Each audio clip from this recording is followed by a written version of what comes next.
thing quickly. Tonight's the Wild's last game before the Olympic break. I looked, and the next game is 3 weeks from tomorrow. Isn't that wild? Yeah, about a 3-week break. Yeah. And they play the Predators at home tonight. The Wild have 8 players headed to the Olympics. So Boldy, Faber, and Hughes for Team USA. The Gus, Bus, Wallstedt, Johansson, Eriksson, Ek for Sweden, and Sturm for Germany. And I looked up, there are a couple other teams that have 8 players, and there's a couple teams that have 9 players going to the Olympics. So, I mean, we're right up there. We should know.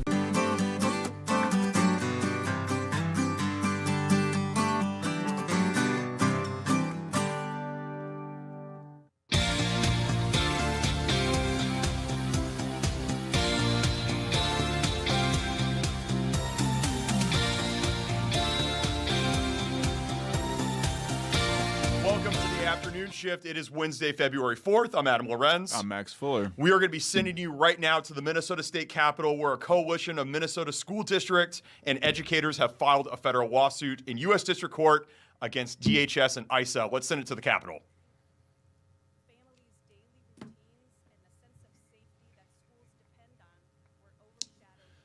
We're having some technical difficulties on our end with audio. We are working on it. We're going to get you audio full as soon as we can. And towards managing this uncertainty brought about by this change in policy. What our clients are seeking is a court order to restore clear limits around schools consistent with long-standing policy so that schools can function as intended. You'll now hear from school teachers and educators who are closer to this issue and its effects on schools. I'll hand it over to Monica Byron. Thank you. Well, good afternoon, everyone, and thank you so much for coming. I'm a teacher on leave from the Richfield Public Schools, serving as president of Education Minnesota. All the groups here today bring their own perspective to this lawsuit. I, of course, think like a teacher. The Code of Ethics for Minnesota educators states, quote, "A teacher shall make reasonable effort to protect the student from conditions harmful to health and safety," unquote. Although it pains me to say this, one of the greatest threats to the health and safety of Minnesota's school-age children right now are the ICE and Border Patrol agents in our state. The ICE presence at and near Minnesota schools is causing lockdowns, emptying schools, and traumatizing children every day. Over the past month, we've seen many examples of students, educators, and our communities being hurt by the conduct of immigration agents near or on our schools. Spraying chemical irritants at high school students during dismissal time, questioning students about their immigration status for no clear reason other than their skin color, and using a 5-year-old returning home from preschool as bait to try to arrest his parents. These actions are not only shocking, they're unlawful. They are not only disturbing, they are disrupting the safe spaces educators create for our students. Our students can't learn, our educators can't teach, and when there are masked, armed agents outside of classroom windows, sometimes for days and days, that leaves our students and educators traumatized. Thousands of students have missed weeks of school, and their absences leave a hole in our communities. The really young students that I taught, they come home from school and they don't understand the politics. And you know what? They don't care. They just miss their friends. They just want them back. Look, I represent a union of educators, teachers, bus drivers, custodians, paraprofessionals, social workers, and higher education faculty. And honestly, we're all exhausted. Every day, we're helping students and families who are living in fear. We worry constantly about immigration agents raiding our workspaces. And we feel the ache of knowing we can't honestly tell our students that they're safe. But we're still bringing this lawsuit because we feel a moral obligation to use our voices to protect the children whose educations are being disrupted. And we're doing it all for the educators who just want to return to teaching. Happy, curious, rambunctious, smiling, optimistic students are what we want to see in our spaces. I'm just going to tell you, we all are missing that. So now let's hear from John Magus, who is the superintendent of the Duluth Public Schools. John? Thank you. Good afternoon. I'm John Magus, superintendent of Duluth Public Schools. And for decades, schools were considered safe locations, locations free of impacts like we've just heard about. This wasn't a complex legal theory. It was a simple and powerful promise that a child's classroom should be a place of learning, not of fear. It ensured that immigration enforcement could not happen on our school grounds, on our buses, or near our buildings. The removal of this long-standing protection has led to immediate and real consequences for our learning community. We've seen increased anxiety amongst our students. We've seen decreases in attendance and families questioning whether school remains a safe and predictable place for their children. Schools function best when families have trust in the educational institutions, and that cannot happen with the fear and instability that has been part of today's world. We see it every day. We have over 24 families who have experienced and expressed profound fears. We have some that have self-deported. Others are keeping their children home.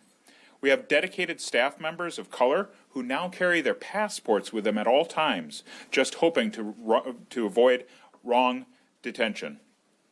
We've also seen students who were once excelling in their classes now failing, their mental health shattered by the continued and constant weight of this anxiety.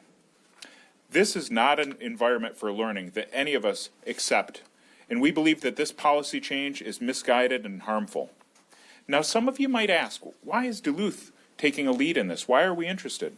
Well, our district has not experienced the large-scale enforcement that we've seen here in other districts. It's important for us to stand up as good neighbors. That's what we've seen in Minnesota.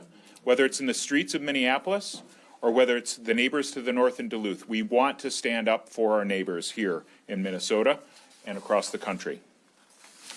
Many districts are facing huge and disproportionate pressure and putting pressure on freedom of speech, and this is something that needs to stop immediately as well.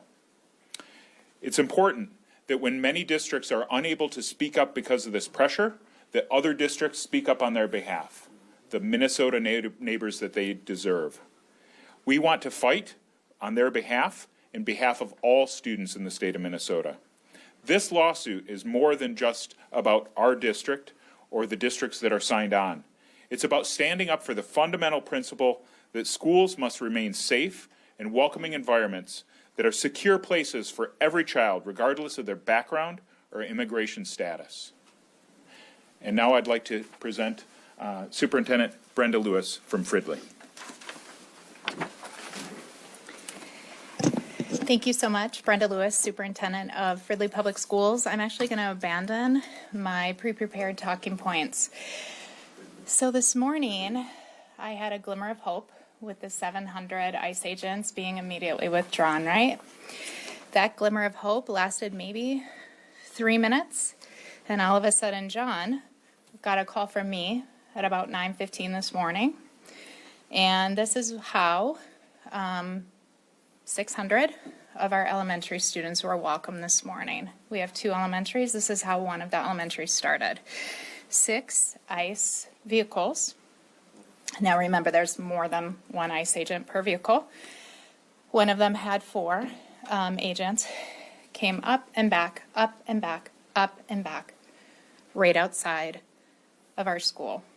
We had a mother that arrived with her child who is legally in the United States, who was terrified and was followed by 2 ICE vehicles for no apparent reason. Our principal, who is always out at arrival, got yelled at, screamed at, mocked, videoed, and photoed by 4 ICE agents in the same SUV. A board member of ours was followed from her residence with her 3-year-old child in the back of the car, both are natural-born U.S. citizens, all the way to her child's daycare. Do you know why this is happening? Because I am telling the truth on behalf of our district. That is why this is happening. This is clear and present terror. Can you imagine walking into your elementary school? I was literally out front with our security team and our staff walking up to every family that came a few minutes after arrival saying, ICE is here, please stay in your car, we got you, please don't speed, please don't put on your turns, or please put on your turn signal, be very careful. Most of our families are families of color. They are targeted. Yesterday, when I was doing the patrols that I do every morning and every afternoon with our security team, we had ICE spotted near a setting for special ed self-contained program. I went down there and I was terrified, not because I saw ICE, but because I saw 3 international talent, our teachers, that are here legally in the United States. If we did not have them, we would not have special ed programming, especially for our students in our setting, for our most vulnerable. I saw them walking. And I was terrified, and I immediately had our security team member pull over just randomly.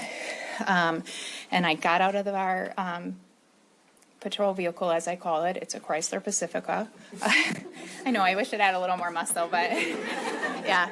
So I got out, and I ran across the snow. And I said, and all of our international talent know me because I'm their sponsor, right? And we get to know each other even before they arrive, and they are such an amazing part of our community. And I said, ICE is here, ICE is here. Please go back to your school. And they're like, they call me DBL, Dr. Brenda Lewis. DBL, DBL, DBL, we're just going to the store. And I'm not going to name the store. The store is like literally 2 blocks away. I said, absolutely not. Get back to the school. Where is your ride share? Get back. I would not allow them to walk to the store. This is our clear and present reality. This is not a joke. This is not exaggeration. And I honestly, I could care less right now about politics. We need this to stop.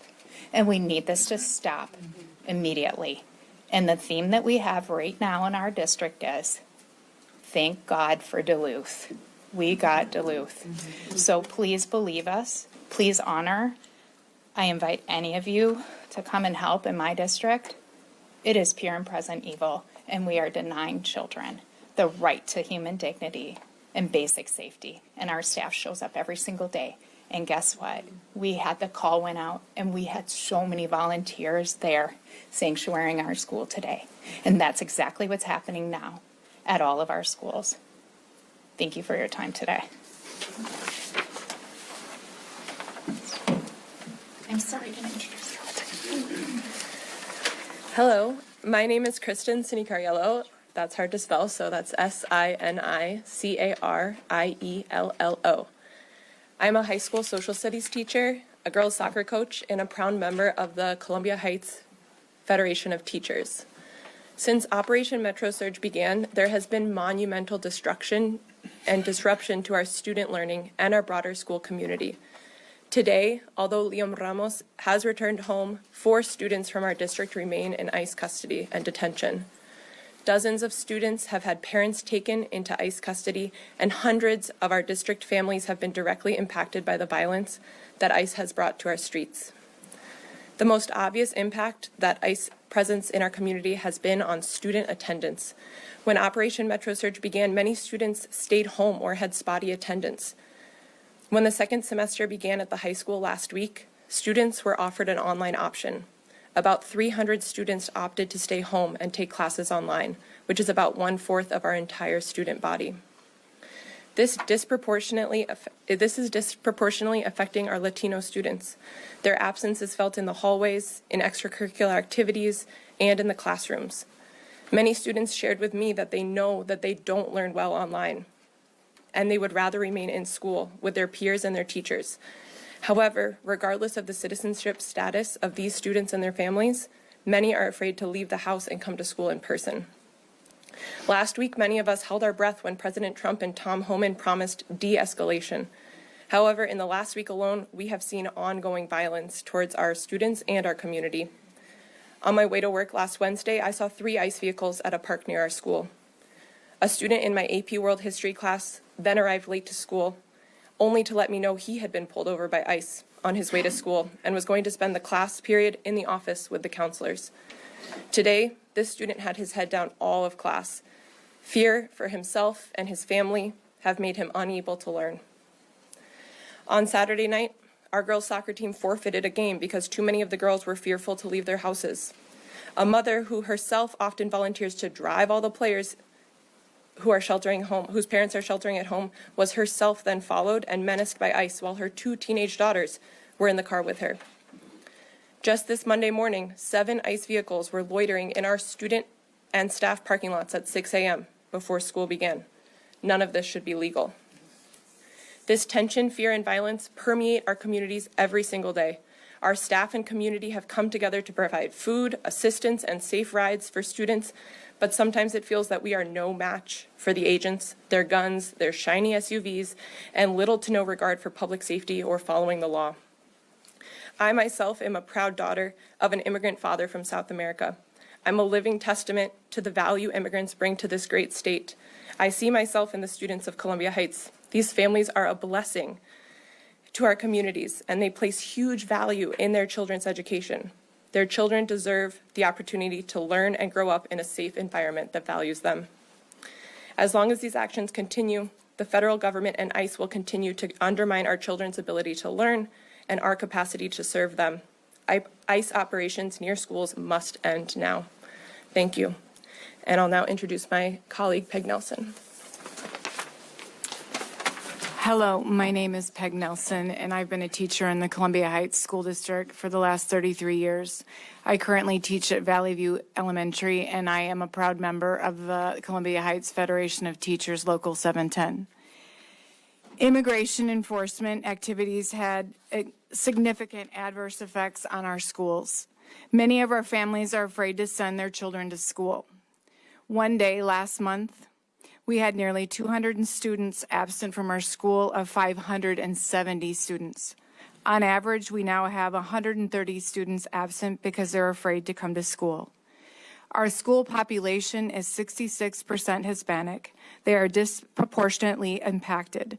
Our district recently began offering an online option for students who did not feel safe coming to school in person, but we don't have enough resources to accommodate every request.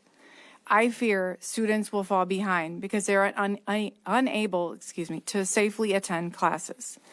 We have community members patrolling around our schools at drop-off and dismissal times to keep watch for immigration agents.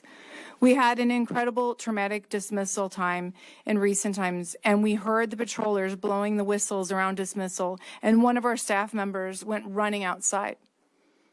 We have many students who walk to and from school, and that staff member grabbed the students and got them safely home or back into the building. One of my students told me the story, and he said that he almost didn't make it home. He almost got taken. Our staff person had saved him. There were tears in his eyes. And it's like, what do you say to that? A high school special education teacher told me the story of several high school students that have been pulled over and questioned by immigration agents. One student has a speech impairment. He reported that the agents mocked him and asked him where his mommy was because he knew the student drove his mother to and from work. He knew the student was vulnerable, and the message was that the agent would eventually detain the student's mother. The student arrived at school shaking, and crying from this terrifying and cruel encounter. Our district has had at least 7 students detained, 5 of which were elementary school students. At least 27 family members of students in our building alone have been detained. It is hard to keep track because we have some family members that are just disappearing. Our school is helping many families navigate the loss of household members, including sometimes custodial parents. We are providing rent and food support for many of our families. Immigration enforcement activities are adversely impacting all of our students, irrespective of immigration status. It is not normal for elementary-aged kids to see a large portion of their classmates gone. It is not normal for our hallways to have refrigerators, freezers, and stacks of boxes from floor to ceiling with food and supplies for our families that are afraid to leave their homes.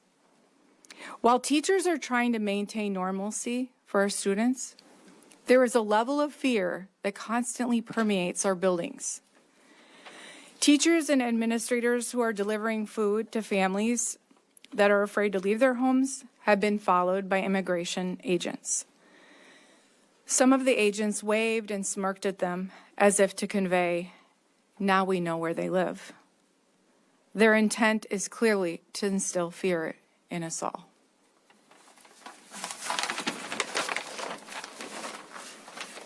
Thank you, everyone. We'll now take questions, if there are any. For Superintendent Lewis, you made a comment about, thank God we have Duluth as like a sign of relief, but it suggested to me that maybe other districts are hesitant to put their name on this lawsuit.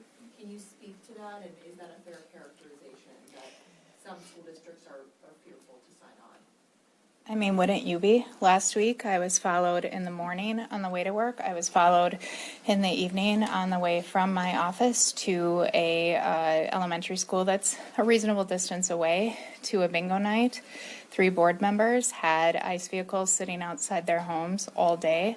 Last Thursday, a board member was followed by ICE for over an hour. Last Thursday, I literally called John and said, "Are you sure that you're up for this? Because this is what you're going to get." I do not blame any other district for whatever variety of reasons for not joining. I do not. This is what happens when you speak up. At the same time, we need the helpers to come forward, and they can't come forward if they don't know what is happening. And Duluth doesn't have to sign on to this. No district does. Their experience, they could easily sit this one out. But John and his district have decided to put themselves right in the target. And that's why I say, I'm so glad we have Duluth. And we normalize that now. Because they don't have to do this. They don't have to do this. But they are standing up for what's right. So I completely understand why districts are not joining. It's scary. They retaliate against you. Very abruptly, abrasively, and it's all intentional to get me to stay quiet. Have you talked privately to other district leaders about this, and they've expressed that to you, that we just can't do this because we're too afraid, or have you had those direct conversations? We meet as superintendent groups, and then we just talk about what all of our current present reality is. I think one other thing that I've heard too is directly from superintendents that they're afraid of retaliation. They're afraid of retribution, because that's the playbook these days. They're afraid that federal funding will be taken away, or that there will be false allegations or investigations that are meant just to stop this type of thing. Even talking with the leaders in Duluth, there was legitimate concern that they were concerned that by doing this, we're going to bring attention to Duluth and have Duluth targeted. And so when your community leaders are concerned about that, it's important for us to weigh that piece. But again, federal funding, investigation, all of those things, I think that those are concerns that we've heard. And I know that others are still considering joining and considering that, and I think that we need to look at that as well. I think that there also needs to be a national movement for this. One of the other thing that I think is misrepresented a little bit in the press right now is that we as districts are paying for this. There isn't any taxpayer money or any school district money that is being used for this, and I think that's important to note, that we're being funded through Education Minnesota, and I think it's important that we all stand up and speak up for our neighbors. Minnesota families, children, and educators are already dealing with the impacts from COVID. I feel like people haven't gotten over that yet. Can you talk about the long-term impacts of this and what it will have in years to come? Sure. So I think, as we've heard, districts that are having hundreds and hundreds of students missing and districts that are seeing this type of tragedy unfolding day in and day out are really, really being impacted. And I think about Keith Ellison yesterday was talking about the impacts, and he remembers when he was 5 years old seeing the military trucks rolling through his town of Detroit when there was civil unrest there. And so I think those are the things people remember. And interestingly, when we had our meeting of Metro superintendents, there were probably 40 people on the call, and what we hear from so many people is this feels like another pandemic. It feels just as impactful. There's just as much planning. There's just as much work behind it. There's just as much caring and flexibility on the part of our educators. Yet at the same time, this isn't something that came from nature. This is man-made. This is a choice. And if we make other choices and bring protected status back to schools, at least that will take the heat down and provide opportunity for our students.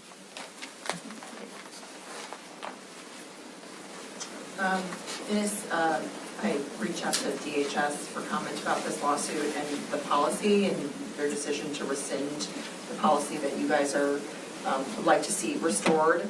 And they said that, quote, ICE is not going to schools to arrest children. We are protecting children. They go on to say that criminals can no longer hide in schools. They can use there may be a situation where arrest may be made to protect public safety if a dangerous felon were to flee into a school. Basically saying this allows them to use common sense to enforce immigration law, is my paraphrasing of what this is saying. Has there been any instance in which those people they described, a child sex offender, an illegal immigrant who is a felon, who has been arrested on school property? Does anybody know of an instance of that happening? I do not, but the interesting thing is they had that power for those types of situations with that legal guidance.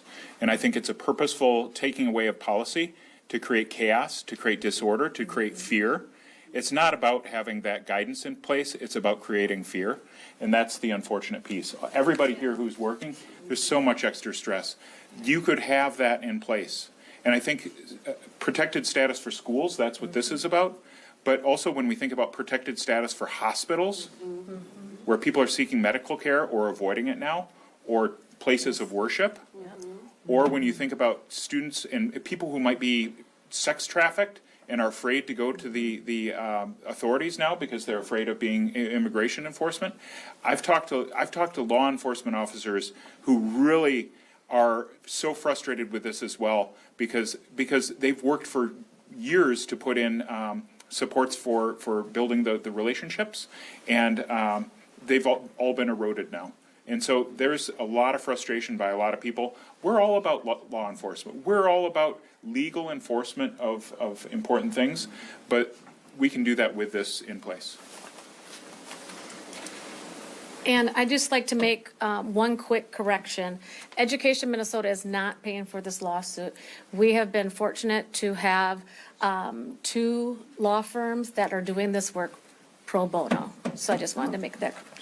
I apologize. No, that's okay. Other questions? Thank you. Can you talk about next steps? I mean, are you hoping that other districts will sign on here? You talked a lot about the reality you're living through right now. What do you hope next steps when this is happening? I just want ice out of our schools, all of our schools. I'm also worried that this is a national pattern. I have some sort of webinar, something coming up where I'm talking to leaders from across the nation that are terrified and they want to meet with me to learn how to prepare for ice. That's ridiculous. I would rather talk to them about literacy strategies or things like that. So what we want, and anyone can correct me here, as a collective, please, just let us have our safe learning environments back. That is what we are asking for. And with the lawsuit itself, are you hoping that more districts will sign on? I mean, go ahead, John. We hope for that as well. And related to that other question, I think when we're considering immigration reform, we've heard a lot of things about body cameras, we've heard a lot of things about removal of masks, but I haven't heard on the national conversation piece about returning protected status to schools, so that would be something else that we'd like. And then the second part of your question? Just, next steps for the lawsuit. Yeah. Great. Just a quick question for the attorney who spoke initially, just to understand, to make sure I'm understanding the legal argument you're making is that by DHS rescinding this policy without a proper comment period, it didn't go through the legal process to take away that policy without public comment and a rulemaking period. Is that correct? Yeah, that's correct. If you look at the complaint, the two counts that are in there are under it's a statute called the Administrative Procedures Act. And anytime you make a significant change in policy like that, there are certain procedures that you have to follow. And so what we're arguing is that DHS did not follow those procedures. John, I want to go back to what you were saying about conversations about immigration reform focusing on body cameras and masks. Are you talking about congressional negotiations for DHS funding? Is that something you're going to Yes. Thinking about congressional funding. If we're going to continue to fund an army of oppression, I think that we at least need this in place so that we can keep our schools safe. Have you been in touch with anybody in Congress about that? Yes.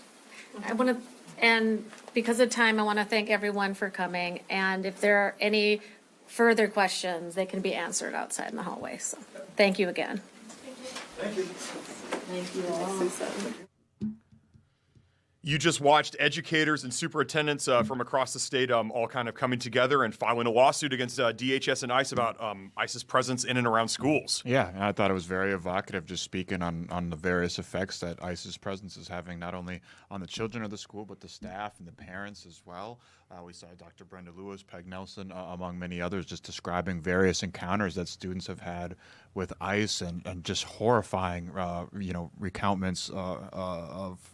recounts, I should say, of just these absolutely unnecessary encounters and things that are going to stick with these kids forever. And then you could tell just by their tone of voice, looks on their faces, man, these teachers just want to return to normalcy. Yeah, and Dr. Brenda Lewis, you mentioned her, the superintendent of Fridley Public Schools, talking about how she was happy with Tom Homan's announcement of 700 ICE agents leaving the state, which we're going to play that press conference back later in the show today. She said that happiness lasted about 3 minutes, and then ICE agents were literally around her school just this morning. Yeah, and it's just, you just hear these various stories from across the state of Minnesota, and it seems like everybody and their grandma and their granddaughter has had an encounter with ICE, and it's literally affecting everybody here. So we got other press conferences that are happening today. I would imagine that are going to be discussing similar matters. Yeah, one of the last points of topic that they brought up there was the removal of masks from ICE agents. It's a big sticking point in the new deal for the partial government shutdown ending.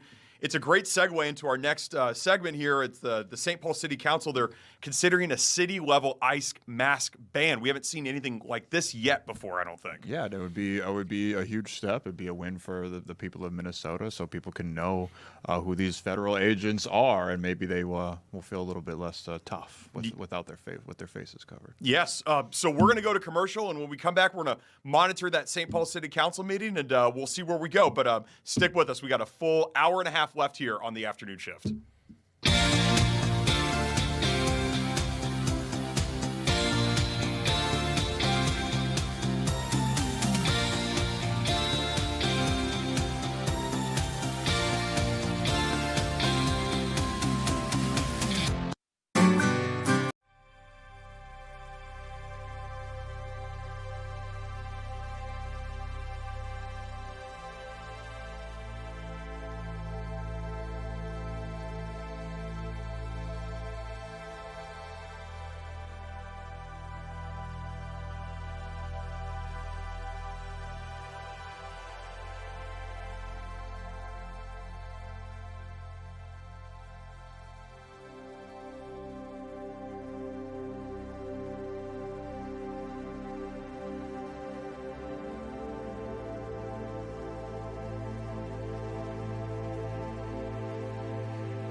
a huge 24-hour stretch coming up here for the Timberwolves. They play tonight. It's a big game against the Raptors, but obviously this trade deadline looming. It's about 22 and a half hours away from now. Yeah, the game is the last thing I feel like on Timberwolves fans' minds right now, maybe even the players with all these different trade rumors swirling around. The Timberwolves have been widely reported by pretty much everybody in the business to be one of, if not the most aggressive team in pursuit of Giannis Antetokounmpo, a.k.a. the Greek Freak, the Milwaukee Bucks superstar.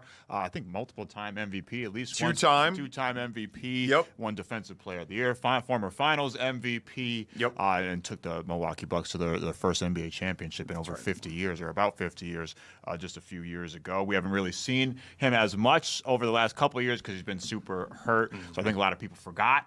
This is one of the best players in the NBA. This is one of the best two-way players of all time. I think a fair comp in today's NBA, they don't play the exact same style, would be a Shaquille O'Neal type player. Sure. A guy that when he's healthy, there is not a single player in the NBA that could be dubbed a Giannis stopper. That's not a thing. This is a guy that's going to dominate any game that he's in if he's healthy, which is a huge if because, again, he's had a lot of health issues over the last couple of years. Tim Connolly, we know him as a Timberwolves GM. He takes these big swings. He took the big swing for Rudy Gobert pretty much right when he walked into the door.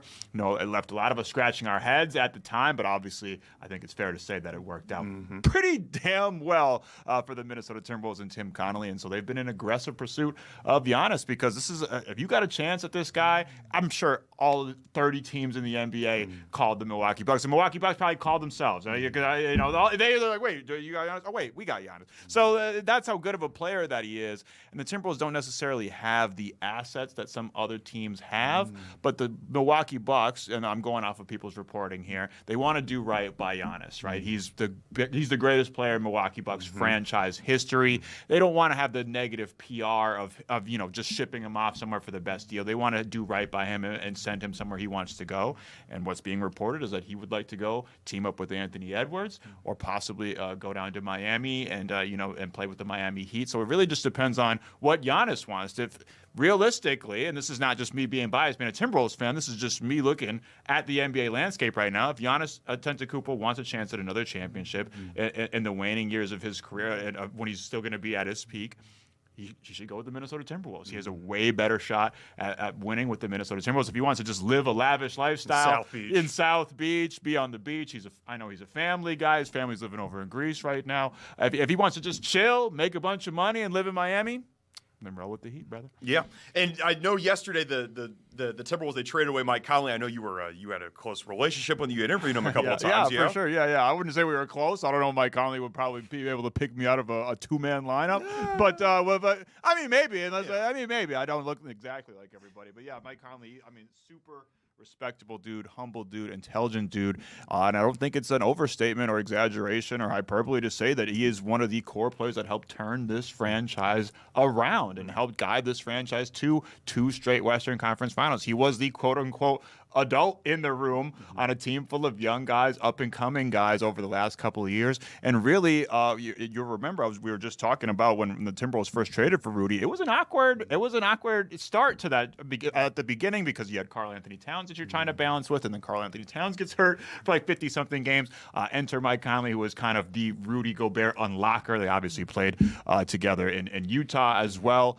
So he was kind of the guy that unlocked Rudy to his fullest potentials offensively for the Minnesota Timberwolves, and just in general was that calming presence for the Timberwolves in the Western Conference play. And they're both of their back-to-back Western Conference Finals runs over the last couple of years. He's that guy that just has helped guide Anthony Edwards in the evolution and maturity of his career as well. I just think you cannot overstate Mike Conley's importance to this team, to the community. I mean, he's a guy, Minnesota Mike.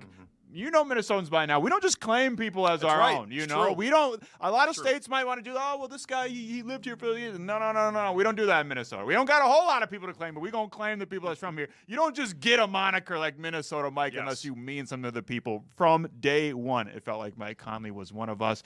He opened his arms up to us. We opened his arms up to him. So of course he'll be missed. And I think a lot of people are speculating that they wouldn't have done something like that. Which there are new reports today. Because Mike Conley was traded to the Bulls, who then traded him to the Charlotte Hornets, and now that he has been traded twice, he is eligible to come back to the Timberwolves if his contract was bought out. So he could come back to the Minnesota Timberwolves, where we might be saying, it's a grand closing, grand finale for Minnesota Mike, and then grand opening for Minnesota Mike as well. He might be right back in a more team-friendly contract in terms of the financial capabilities of it. But I think a lot of people are speculating you don't make that move for a guy like Mike Conley, to a guy like Mike Conley, who has meant so much to this team. And granted, he's been really bad this year. We can't avert our eyes from that. He has not been the Mike. He's old. He's the fourth oldest player in the league. We can't expect him to be the Mike Conley that he was when he was 28 at age 38. So we can't avert our eyes from that. But of course, everybody would like to have Mike back on the team. It's a locker room thing. The guys love him. Anthony Edwards loves when they play Call of Duty together. Him and Karl Anthony Towns. Mike Conley, avid gamer, loves Call of Duty. Big time gamer.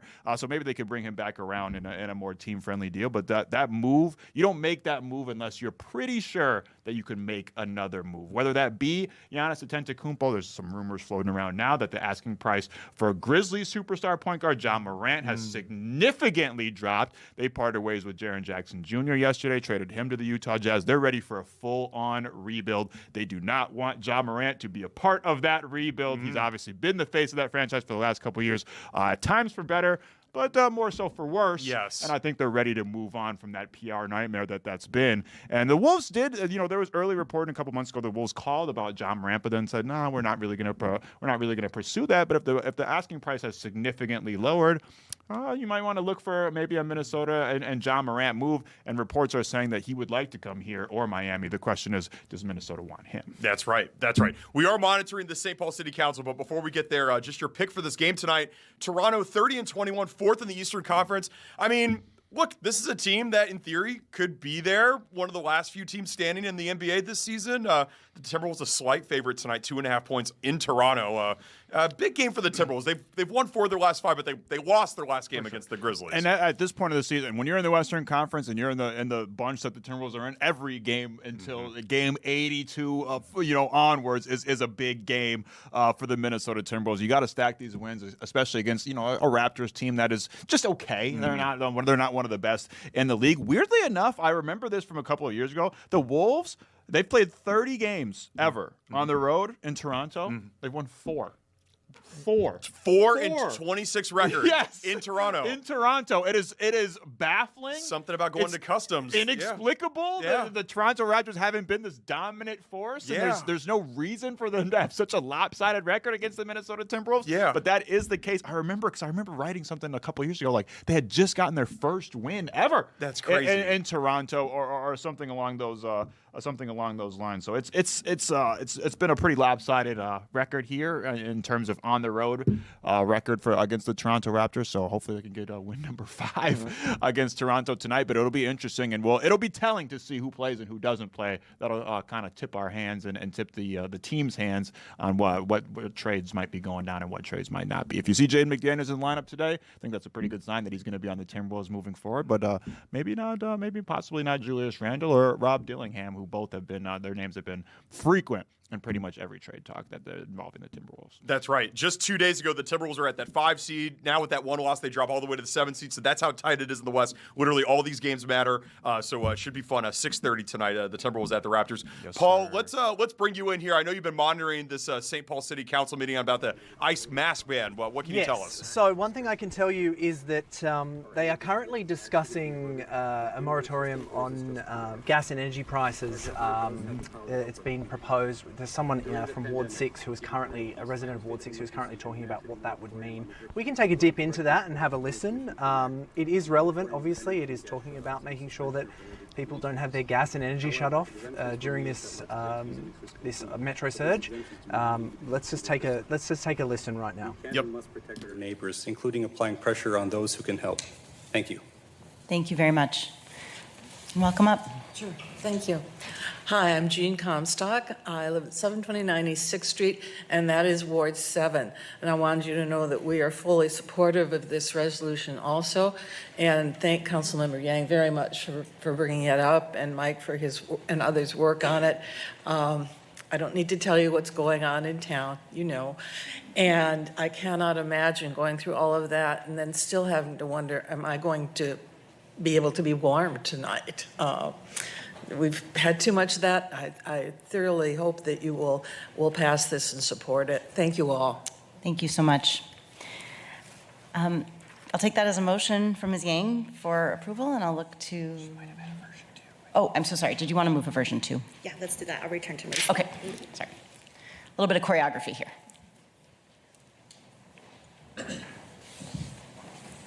Thank you very much for testifying.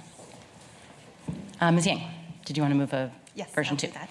All right, so there's a motion from Ms. Yang for version 2. Is there discussion of the motion? I will say thank you so much for your leadership in bringing this forward. I think for all of the reasons you articulated, we need to be doing everything we can right now to support our neighbors. And when we can't do things, we can ask others to do things. And so in this case, the governor is the one who we're calling on. So I appreciate UNIDOS bring this forward, and thank you, Ms. Yang, for your leadership. Ms. Jost. I just have a comment. Yeah, Councilmember Yang, thank you so much for bringing this forward. I think this is so important right now. And I really appreciate our partnership with UNIDOS. I do want to also share that, it's been confirmed, similar to what he testified around, that the disconnections are suspended right now by Excel. That's what they have confirmed. And that is, as you mentioned, beyond our cold weather rule. I think they're still, my understanding is they're still in communication around this. And they, as he said, they don't have a timeline, but the way I interpreted that is this will be continuing indefinitely. And they're working with the Public Utilities Commission, the Department of Commerce, but that the disconnections as of last week are not taking place in St. Paul. And won't be taking place in the immediate future. So some of this is already in process, but also I hear the concerns from people and making sure that this won't continue to happen. One thing I did want to also add, this isn't related to these types of shutoffs, but St. Paul Regional Water has a water shutoff policy, and they do not shut off your water if you don't pay your bill. So I just want to make sure that folks are aware of that. That's something that we always have, but especially during this time. So just wanted to add some of that information. Thank you so much, Councilmember Yang and UNIDOS, for your work on this. Thank you, Ms. Jost. Any other discussion of this item? Seeing none, I'll take them. Oh, we've taken a motion. All in favor say aye. Aye. All opposed? 6 in favor, none opposed. The resolution is adopted as amended. Item number 6 is final adoption of ordinance 26-4, granting the application of Bylon Company to rezone 4 I-1 light industrial parcels to B5 Central Business Service. So we're moving into the ordinance section of our agenda, and just for folks who aren't following along with us every week, hanging on our every word, we have a 3-step process for adopting ordinances at the City Council. So the very first time we hear a new ordinance is the first reading, and we have a staff report to talk about what the ordinance is. That was the St. Paul City Council meeting. I just think it's fascinating just to kind of listen into those things, that those things happen every single day, and I think the general public has no idea that stuff goes on. Yeah, a lot of people aren't in tune to that type of stuff until, these type of situations pop up, and now it feels like everybody's waiting for these type of meetings. That's right. They just wrapped up their agenda number 5. Agenda 8 is about the citywide ban on ICE agents wearing masks. So we're going to go to break, and when we come back, we think it might be around Agenda 8 time. So let's go to break, and we'll see you back here after this.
Back here on the afternoon shift. Max, if you're keeping track at home, they're on item number 7 at that St. Paul City Council meeting. Just one more to go. One more. Number 8 is the one that we got our eyes on. Number 8, that's the motion on the citywide ban of ice masks. So once that happens, Paul, feel free to chime in and we'll bring that to you live. Otherwise, let's get into some headlines. They were talking about this during the first press conference with the school districts of Borders are. Tom Homan, he held an event earlier today, said that they're decreasing the number of patrol agents in the Twin Cities by 700. This will leave about 2,000 federal agents here.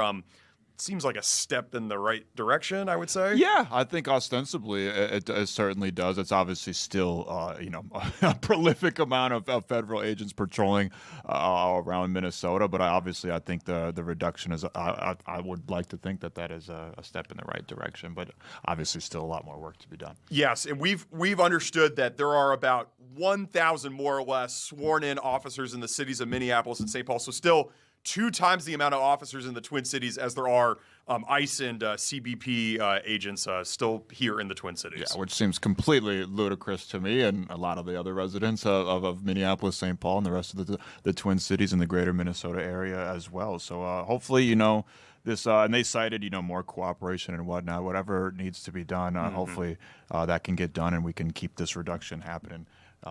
Hopefully at a slightly quicker pace and try to return to normalcy here in Minnesota. That's right.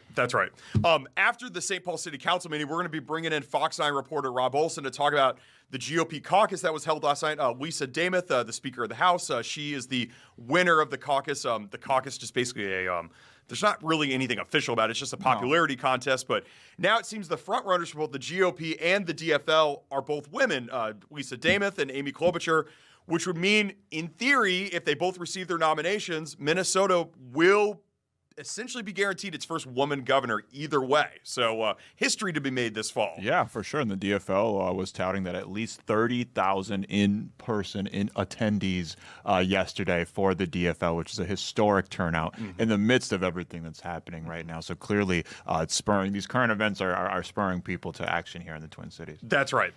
Rob Olson will have much more on this.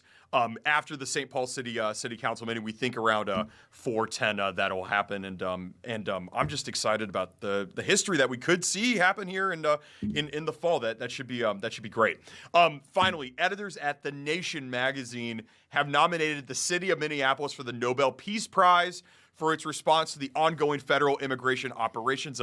I don't even know what goes into nominating somebody for the Nobel Peace Prize. Yeah, I'm not sure. I saw that headline about a week ago, and I'm not sure who nominates what for the the Nobel Peace Prize and whatnot. But I think that's pretty cool. Whether the good people in Minneapolis end up winning it or not, I think it's pretty cool to have our city be recognized and the actions that have been going on over the last month and some change now. It feels like, or at least a month, right? Four weeks ago today was when Renee Good was shot. Today. Yeah. Wednesday, that was a Wednesday, January 7th. Today's Wednesday, February 4th. So yeah, it's been a month. Yeah, it's been a full 28 days. It's been a month that feels like a year. Yeah. But obviously, in the wake of all this tragedy and travesty, it is nice to see our city be recognized in that way, and that'd be pretty cool. I don't know. Does that mean I live in Minneapolis? I've been on some protests. Does that mean I'm a Nobel Peace Prize winner? Can I put that in my Twitter bio?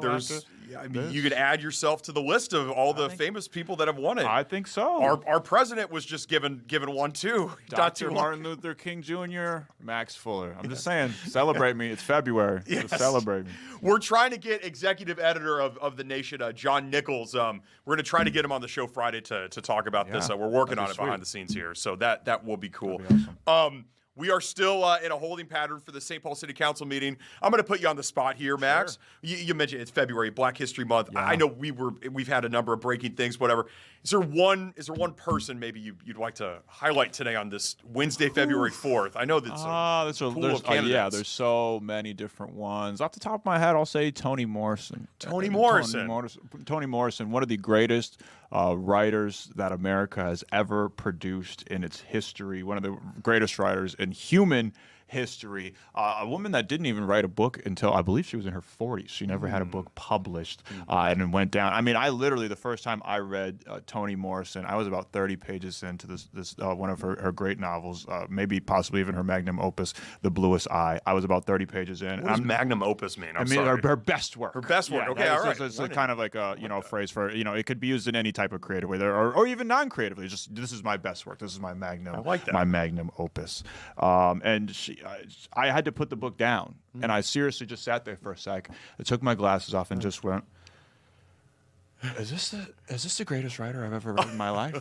Like, it's one of those things where, like, I like writing. I enjoy getting I get a kick out of it. But then you read a writer as prolific and as profound as Toni Morrison, and you go, maybe I should just never write again. Maybe I should just never speak again, because my brain just doesn't even put sentences and words together quite like Toni Morrison does. She was just able to encapsulate the human experience in a way that very few writers can, in such an honest and sometimes brutal way, where you feel like you feel like she was just sitting there documenting conversations and the lives of real people and just recounting it to you. And she just understands the human experience, both men and women, more than most people ever will. And if you ever get a chance, luckily we have YouTube now, and it's such a blessing to have stuff like that, where we have these great minds that did all these countless interviews and speeches and stuff like that there's no possible way that people back in the day were able to catch that unless you saw it live.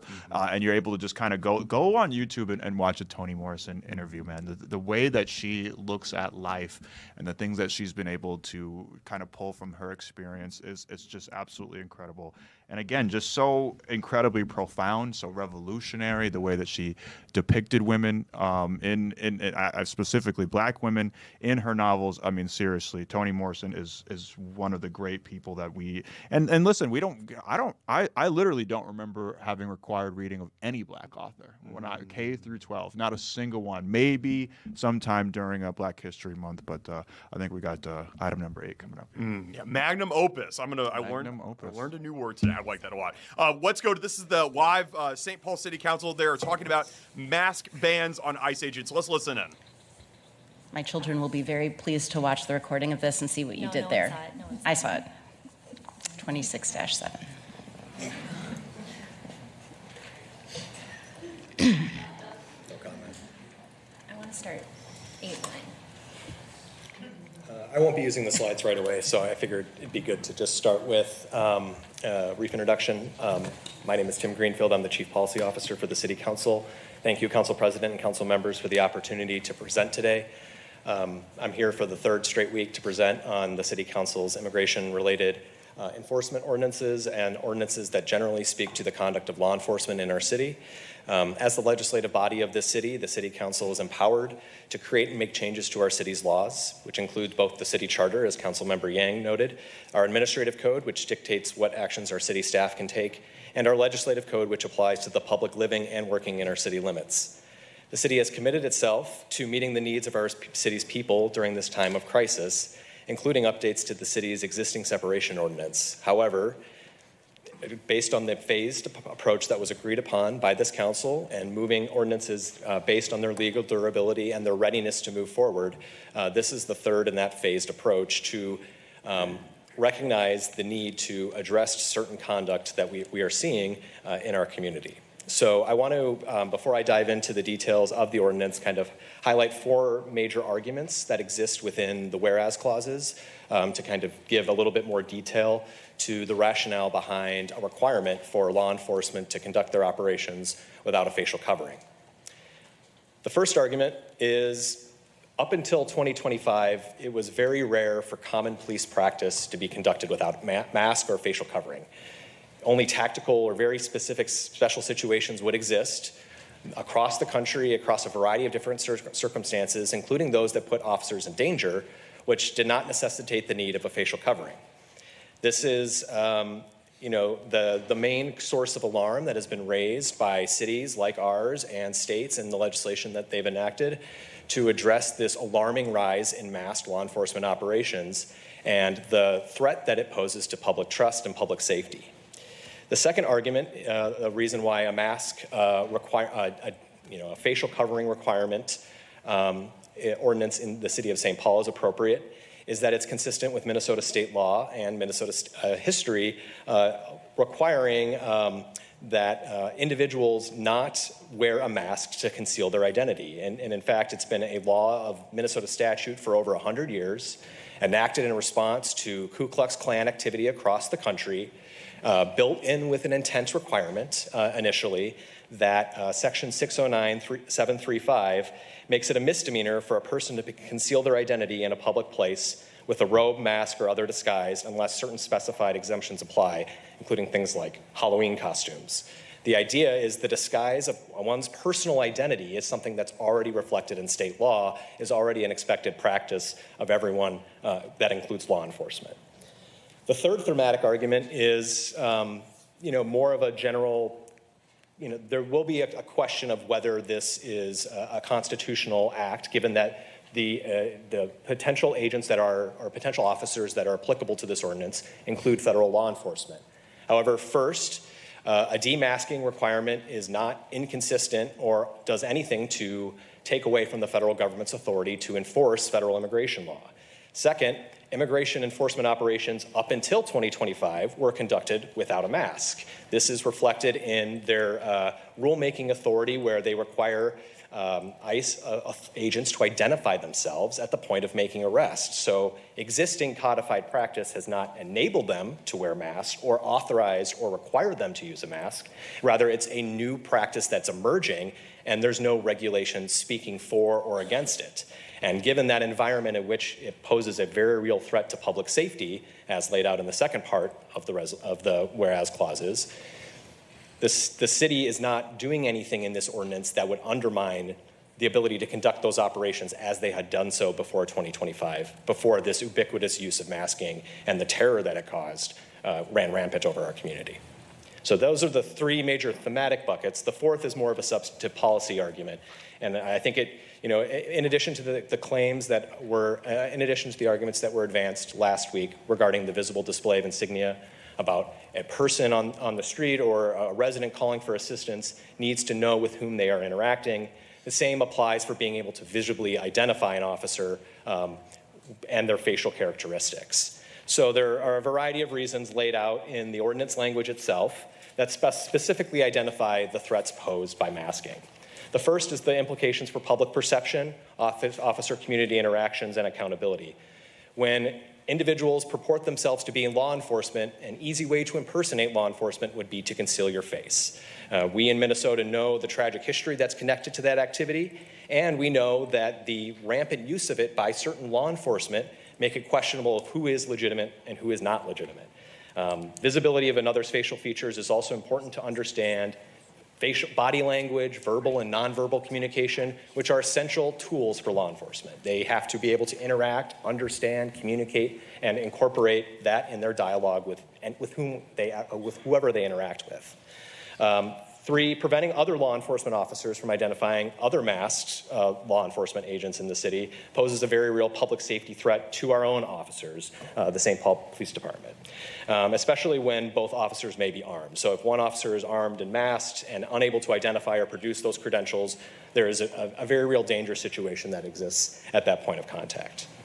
Fourth, unnecessary escalations in the community based on the intensity and the fear that's caused by masking with law enforcement, and that is very likely to heighten or intensify the risk of noncompliance or the situation escalating beyond either party's control. Finally, risks to non-native English speakers, persons with disabilities, persons with speech processing or auditory issues, persons in mental health crisis, or any other physical or mental health reason where an interaction with mass law enforcement officer would become extremely difficult. So it's not so much the conduct of the officer that is important here, it's the safety of the public with whom they are interacting with the officer that matters the most. And so that is the basic crux of the reasoning behind. There's, I think both a compelling legal argument to say that this is not necessary for any law enforcement officer to conduct their activity, nor is it authorized in any federal law for them to be exempt from this ordinance's requirements. So up until 2025, this wasn't an issue, but now it is. And so the city has to move forward with the proper durable legal approach, which I will cover in brief detail now with the slides. All right, so starting from the beginning, we are adding Chapter 268B to the Legislative Code as a legislative ordinance. So this, again, would apply to external actors, not just city employees. The crux of the requirement is that a law enforcement officer shall not wear a face covering or personal disguise that conceals or obscures their facial identity in the performance of law enforcement duties. Prohibited facial coverings and certain masks permitted under certain specified circumstances, while certain facial coverings are not subject to the requirement, and I will do a little bit of statutory interpretation to justify why those two categories are treated separately. So in terms of an overview of Ordinance 26-7, the definition of face covering and personal disguise I think is really important to focus on. There are what I would highlight as three categories, one of which is not subject to the requirement that a law enforcement officer conduct their operations without that covering. So applicable facial coverings that are prohibited include any opaque mask, garment, helmet, headgear, or any other item that conceals or obscures the facial identity, including a balaclava, tactical mask, ski mask, gaiter mask, or any similar type of facial covering or face shielding item to obscure effect of an individual's facial features. So the intent behind this clause is anything covering the face that is meant to make it almost incredibly difficult to identify who that officer is.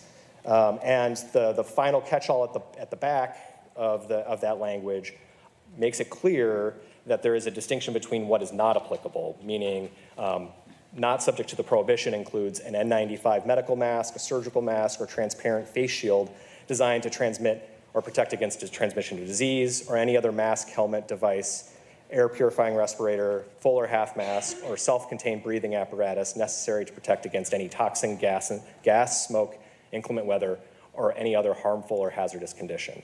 And again, that modifier on the back end is meant to highlight that there is not meant to be a uniform exception to allow the face covering of a gaiter or a balaclava, or where the percentage of most masked law enforcement are using facial coverings.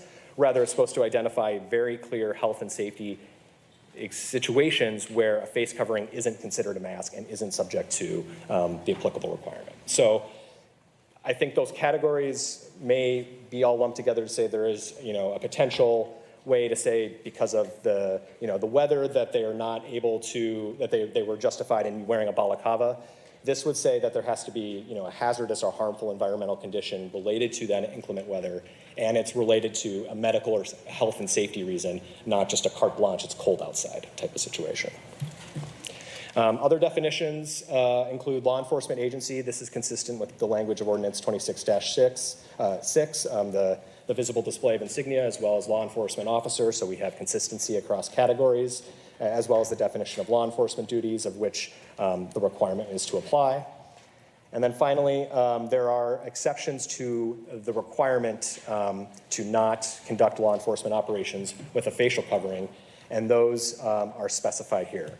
The first is conducting active undercover operations or investigative activities. Second, conducting tactical operations where protective gear is necessary for physical safety. Third, utilizing eye protection with a face covering from the use of retinal weapons. And fourth, assigned to SWAT team units or agency equivalent while actively performing their SWAT responsibilities. And again, similar to the Ordinance 26-6, the criminal penalty is the same. Any law enforcement officer who willfully and knowingly violates the ordinance is guilty of a misdemeanor and may be punished pursuant to the city's legislative code. Great. That was a lot. Thank you very much for the comprehensive report, Mr. Greenfield. Yes. Are there questions? All right, this will be laid over till next week for a public hearing. Thanks so much again for the staff report. Thank you. The ordinance is laid over to February 11th for second. Oh, sorry. I'm sorry, Ms. Yang, go ahead. Okay, thank you. Our speaker today is Tim, our Chief Policy Officer. So thank you, Tim, for the very detailed presentation there. I'm very proud to co-sponsor this, and it's been great working with you, Councilmembers Coleman and Council Vice President Kim on this. I do want to say thank you to all the staff for the time you put into this, from Tim to Dan, our City Attorney, the partnership from the Mayor's Office, and countless others. Also the community members who came and testified about this over and over again. Like the ordinances that you're seeing us introduce is coming directly from the community. And this ordinance is really about transparency and accountability, which is essential to maintaining public trust when it comes to law enforcement operations. I'd like to read a line that we have in our ordinance here. It's a whereas clause, and it says, mass law enforcement interactions render it nearly impossible to report or hold officers accountable for unprofessional behavior or conduct, even in instances of violent activity. I mean, that really just speaks to the importance of making sure that our law enforcement officers are not masked up. Well, this is an ordinance that does create exceptions for that. But for the most part, I mean, there should be no question at all to why the Trump regime, the authoritarian Trump regime, has wanted to cover up the faces of ICE agents. And I want to be clear, like, this is also an ordinance that applies to law enforcement officers across all units of government. But I'm talking specifically about ICE agents because we're seeing instances where they are detaining citizens, children. I spoke to one of my constituents yesterday who was a very young person whose father was detained. And they said that their father got a call from ICE agents about a new process where ICE check-ins are happening at your home. So they came to that family's home, and that person's loved one got detained. This is horrendous. These are straight up lies coming from the Trump administration and being acted out by ICE agents. And it is unacceptable. And it is time for accountability. It is time for transparency. We've always wanted that from the start, but it unfortunately takes ordinances like this to try and put a stop to the things that we're seeing happening and the injustices that were happening. And so I want to say thank you to everybody in the community who has been speaking up so much about this. And that would be that of my remarks. Thank you. Thank you so much, Ms. Yang. Other comments, Ms. Bowie and Ms. Coleman. That was the St. Paul City Council. They were discussing an ordinance to ban masks on ICE agents. Pretty interesting stuff there, I would say. And I believe we heard just near the end there that they'll be doing a public hearing for that ordinance next week. That's right. Very evocative stuff. They're even hearkening back a comparison to the KKK. They sure did say that. Yes. Yeah, that was pretty eye-opening testimony there from St. Paul City Council, and we'll continue to monitor this and have more on this as well. Both parties, both the DFL and GOP, held caucuses in the state yesterday.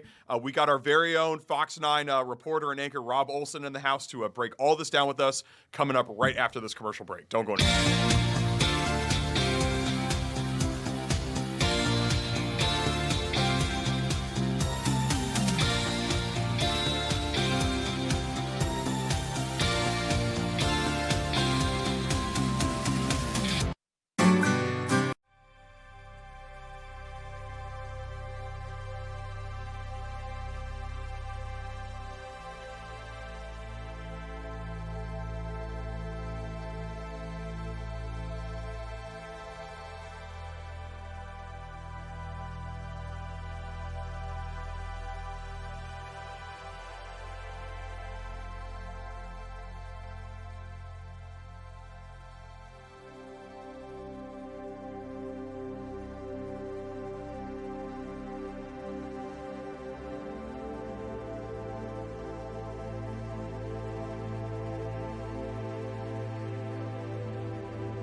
Max, we were talking about it earlier. Both parties held their caucuses, and we've got a friend here to break it all down for us. Yeah, who better to talk to than Fox 9's very own Rob Olson? What's good, Rob? This is your Studio 9 debut. Yeah, I love the digs in here. Everybody else gets to use this place and never me, you know. And I love it in here. I think it's great. Yeah. Well, I know a guy if you want to. Do you? You got some sway. Club. Yeah, I got a little motion. I got a little clout. Yeah, all right. Yeah. You make things happen. I get it. Yeah, I'll make some calls. My people will call your people. You know how it goes. I know the last time you were in here, you were speaking to Senator Amy Klobuchar last week, and then the day after that interview, she announced her. Yeah, it was a couple days. So this was last Monday. We recorded an interview with her, and I think, you know, the scuttlebutt was, you know, or the thought was that was the day she'd originally planned to make an announcement of her run. You know, that was sort of the rumor that she'd been eyeing that day. And obviously with the events, with the death of Alex Preddy, you know, she was in town, and then opted to delay it. So she kind of made the rounds of, you know, media on that Monday to talk about stuff, and then made a video announcement a couple of days later. So I think that Monday would have been something different had things gone differently. But it's interesting, you know, I've been working here since 1999. And at Fox 9. Yeah. Wow. And when I, you know, started here, I'm trying to remember, I think Amy was elected, was it 2006 that she got elected to the Senate? And, but anyway, prior to that, she was a Hennepin County attorney. So, I mean, I first met her and interviewed her as a Hennepin County attorney way back when. It doesn't mean that we're old friends. I mean, it's, you know, but we've known each other that way professionally for a long time. And so, it's just kind of funny, and you think it feels like she just got to the Senate, but it's been 20 years she's been in the Senate. So, yeah, she's always. I asked her too after we're done because she's always so friendly, right? And you know, she recognizes people and I'm like, I don't know how you remember, because it's not just the local media that you've talked to for years, but then, you know, once you get to the Senate, it's all the national media and the print media and the new media, and then every other of your colleagues in the Senate and Congress, all their staff and chief of staff and their aides and their, you know, it's a lot of people when you think about that she's just somebody in that position has got to know everybody. Yeah. Anyway, I meet way less people than her, and I don't even remember everybody's name in this building. Especially when we got free food. I see people, I'm like, I've never seen you before a day in my. Who the hell is that? Who are you? Yeah. Never seen it before a day in my life. I can barely remember anybody's name. Well, there's people from here. other parts of the building, and you just don't even see that much because you don't cross paths with. And I know it's like I stopped asking because it was embarrassing, because one time it was like somebody in the break room. I'm like, hey, how are you? You know, introduce myself, and I'm like, thinking they were somebody that was relatively new. Right. Oh, no, they'd worked here for 10 years. Oh, my gosh. I'm like, oh, gosh, I'm sorry. Right, didn't have my coffee this morning. So now I just pretend. Yeah, I'm like, okay. Well, you're unforgettable, Rob. Of course, Amy would remember you. And last night was a night to remember for the DFL. 30,000. They're touting 30,000 in-person attendees, a historic for the turnout. Caucuses. Yeah, and I saw some of the posts on X. Too, where they were touting various caucus sites with, you know, record-breaking turnout for the DFL caucus. A lot of them with first-time. Yeah, and that's what I saw. And you know, what does that mean? You know, people will. Who knows what something like that means? I mean, it means that people are pretty motivated now. Typically, it's the pattern that in a midterm election, that the other party, you know, that's not holding the White House, has a strong showing.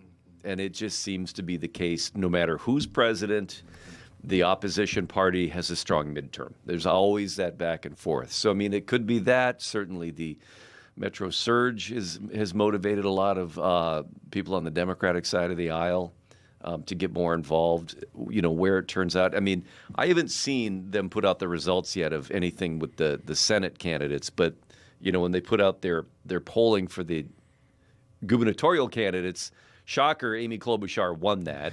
I mean, there's nobody else really in the race, because Governor Walz was in, so nobody really was going against him. And so she got 79% of the vote, and second place was uncommitted with 16% of the vote. So, I mean, I think it's always been assumed that, she's just a very electable person, or has proven to be so. Would you say, is it fair to say she's the most popular politician in Minnesota right now?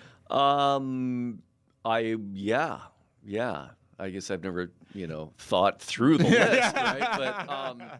But she always has been, and whether people agree or disagree with her, she's always been very personable. She's always tried to work on issues that straddle the aisle, right? She's really worked hard to have legislation that is bipartisan. I mean, that is I think, been a thing for her that has been very important. Like, she recently passed legislation, and the co-sponsor was Ted Cruz. And, she's at a news conference, and I'm like, yeah, she said something like, I'm sure a lot of you thought you'd never see us standing side by side supporting the same issue. But I mean, it's those sorts of issues that she'll find that she can get bipartisan support, and that helps it from keeping a purely partisan back and forth. Now, clearly she takes very much, party lines on some things, but finds those issues. And I think that helps her be popular. So, Rob, can you just explain to people what exactly is a caucus, right? Because it's not an election, really. It's what is it? If you've never experienced it, and I spent part of my went to high school in Iowa, which the Iowa caucuses. So for the presidential races, Iowa has a caucus, Minnesota has a primary, and I think Minnesota used to have a caucus. I can't remember; it's all blurring together now, but. And then now for this, there's a caucus and a primary. The caucus is really like in the presidential version of it, and even in this, it used to be something where people of that party, so they're thrown or they're done by the parties, get together at their caucus site and sit around and talk. It's very old school, kind of Minnesotan kind of thing to do, Midwestern thing to do. We're all going to get together and we're going to talk instead of just voting. We're going to talk about stuff, and so it's a way to kind of look at what are the important issues, and when it came down to a voting thing, the way that it always used to work anyway, is it's like, okay, everybody that supports this person, go over there. And everybody that supports this person, go on that side. And then I was down at the Iowa caucuses the last time for the presidential election, and the one I went to was different, where they literally passed a hat, and you put your slips in the hat, or a bucket or something, or maybe it was you dropped it on the way out, or there was literally a paper, just fill out the slip, and so there's various versions. So this last night was more, that's why they kind of call it a straw poll. It doesn't hold any weight, but it gives a sense of where people are at, and it gives people a chance to come together and talk. And then the primaries aren't till August, and a lot can happen between February and August. Right.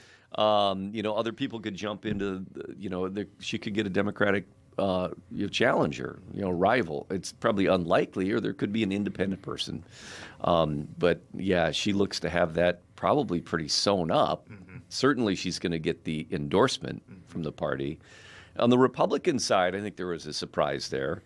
And again, it's a straw poll at a caucus, and where Lisa Damuth, I think 32% of the vote. Kendall Qualls, second place, and then my pillow guy, Mike Lindell. And then in fourth place, Scott Jensen, who was the Republican nominee for governor last time. So he's fallen all the way down to fourth after getting, and sometimes people think, well, you're damaged goods. You lost last time, so we're not going to run you again. It's the horse that lost the race. We're not putting you in the paddock again.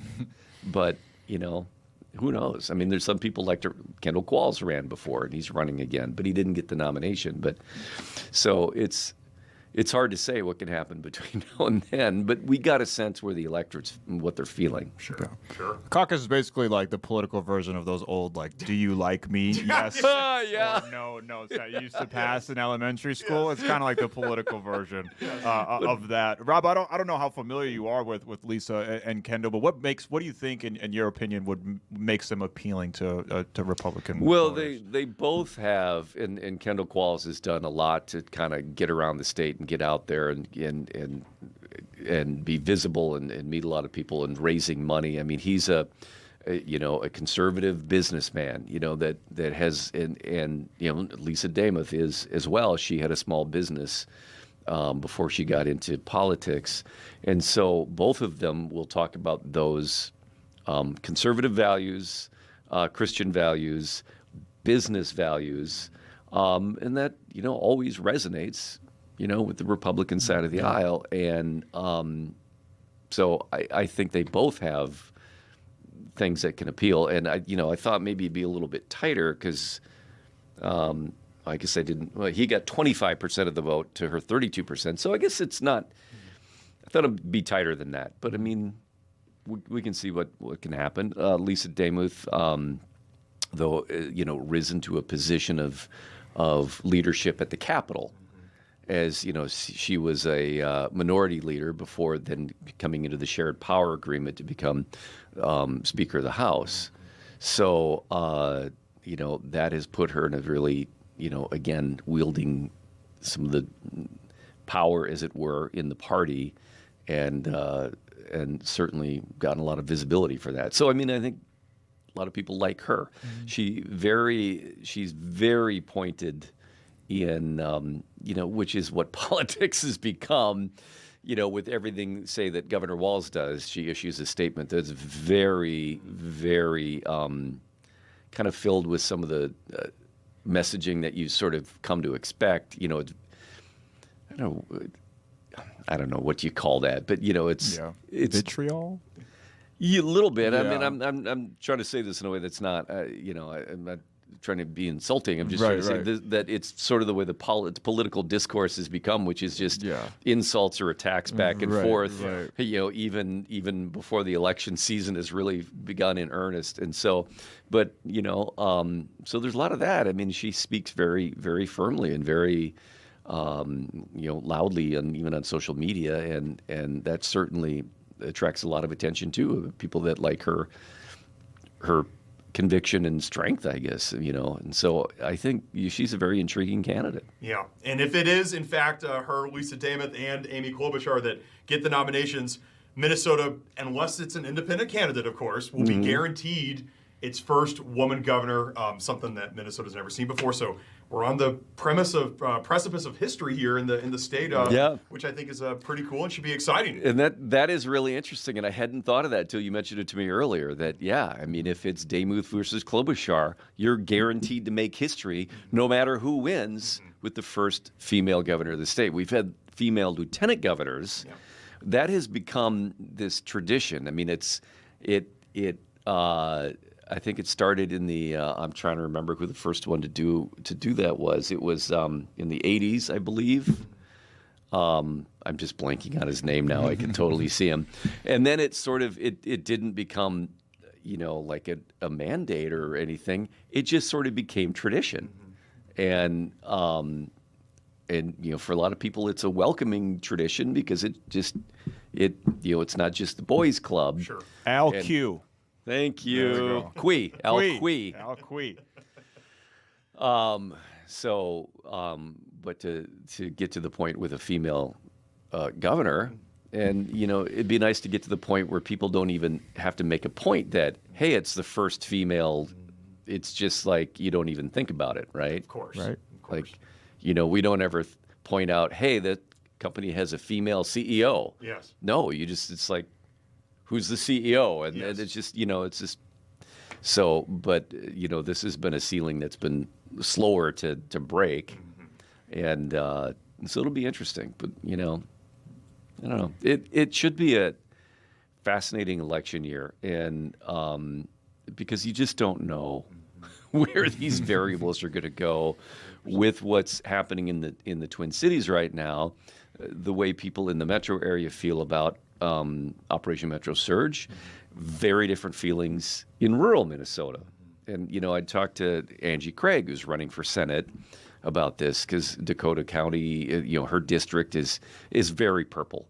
Very purple. And she says, yeah, the conversations that she has with constituents here are vastly different from people here. And she, you know, trying to listen to all of them. And so is there middle ground in some of these issues? And it's hard to know if that can ever be reached. I don't know. 100%. Rob Olson in his 27th year at Fox 9. Wow. Oh, wow. You did the math. I did the math. That's incredible, Rob. Thanks so much for being with us today. Wow. You haven't thought about it like that, have you? Well, every once in a while I do. I mean, is there a coffee mug that you when you hit the Jason mug? Yeah, when you hit use Jason's show mug. I thought at 25 years five, I would yeah. get something. Something, right? You At least know, a pin or not something? even I Right. think it was not a thing. I mean, it used to be remember they hand out gold watches, or Yeah. whatever. Not that I want a gold watch, but. Yeah, no. Kelly, ma'am, if you're listening, a Rolex for Rob Olson. Oh, yeah, take a Rolex for Rob Rolex. Olson. Yeah. Thanks, Rob. We appreciate it. Sure, you bet. Thanks.